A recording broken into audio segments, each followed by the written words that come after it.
right?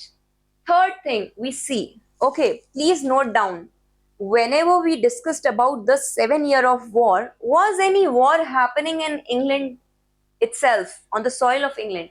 So you see no major war, right? So unlike Germany and France, England did not face continuous war on its land. Resources over here now, they could be totally directed to the trade, colonies, and most importantly, industrial innovation, right? Apart from this, we will also see strong navy as one of the reason of England being one of the most powerful nation during the World War time. So over here we see strong navy and empire protection. We see here that Britain's navy was the strongest in the world, securing a sea route and protecting the colonial positions. Okay. Apart from this, it led to steady inflow of the raw material, right? Because trade and commerce was happening across the sea route, all the international trade. And if you already have strong navy, you are definitely going to control the world trading routes. And I have already mentioned that economy is equal to the empire. Whosoever is controlling the economy, right? He is becoming one of the most powerful nation. If you see in today's context, I have repeated that China is a geo-economical state. It works very cleverly. You will never see China fighting direct wars with anyone, right? Because everything, it's a merchant class nation, because everything over there depends on trade and commerce, right? So it will try to protect its trade and commerce somehow. And definitely it has emerged as one of the fastest growing economy and now the developed nation, right? So what happened over here, let's see. During the Napoleonic Wars, Britain's naval superiority, okay, at the Trafalgar ensured continued trade and industrial expansion, while the Europe, it suffered from the blockages. Is it clear? That was possible because of a strong navy route. So political causes are clear. Second thing, let's see over here, geographical causes. The first point over here is Iceland advantage, or we say island, right? Don't say yes, island advantage. Now, if you see on the map, right? If I cannot exactly draw Britain, but if I have to draw Britain, somewhere, if this is Britain, okay, somewhere here is your Portugal, Spain, and your other part of Europe, right? And somewhere here will be your Mediterranean.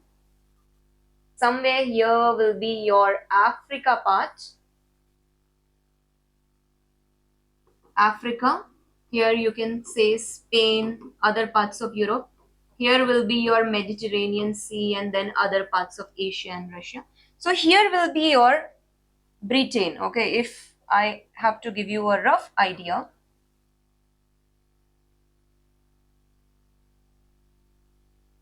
Now understand its geographical location. Now it is surrounded by water from all the sides, right? We have already discussed that it had a very strong navy. So automatically what will happen? This is going to provide protection from all the sides. The enemy can enter only through the sea routes. It is not possible to enter via any land because no land is attached. Now, by that time, did any other nation had a strong navy? No. We will see that it was Portuguese who were masters at sea because ultimately spirit of inquiry spirit of discovery or the age of discovery. They are the pioneers, right? But it was Britain who commanded the sea, right? Now, Britain's island location, it gave it natural protection from the invasions unlike any other continental powers. The proximity of all the regions to the sea, it allowed cheaper transport of the goods, and no part of England was more than 70 miles from the coast. Okay. We discussed that there were canals, we discussed that there were steam engines, we discussed that there were steamships, right? So if any commodity, let's assume, okay, if I have to get potatoes, right? So if I have to take it from one place to another place, if I am traveling on water, I am like sending them very fast. If I am sending them by a truck, then it's going to take a lot more time.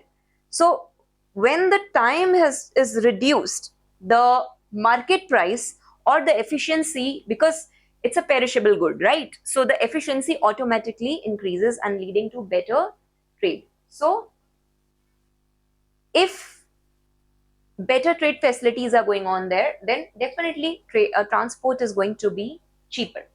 Now, natural harbor and ports. Now, there were natural ports. We see London, Liverpool, Bristol, which became the centers of trade and shopping. This facilitated export of the manufactured goods and import of the raw materials. One more thing we'll see in natural harbors. If I take you to a little part of world geography, if you remember, do you remember that there is a North Sea? Okay, there is a North Sea. I'll draw it on the map. If I ask you a question from world geography, if you remember over here, there is North Sea, right? And well, it does not remains frozen. Now this is also important, okay? Note it down over here that the North Sea, which is found across the Britain, it is not frozen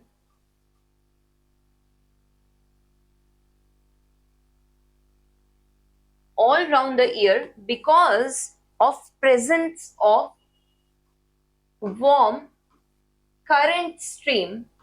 This is little away from world geography, world history, but understand that when current, warm ocean current will be coming over there, it is going to lead to sustenance of natural harbor and port. And ultimately, if the port is open all throughout the year for the people, then it is going to lead to sustenance of livelihood. So this was a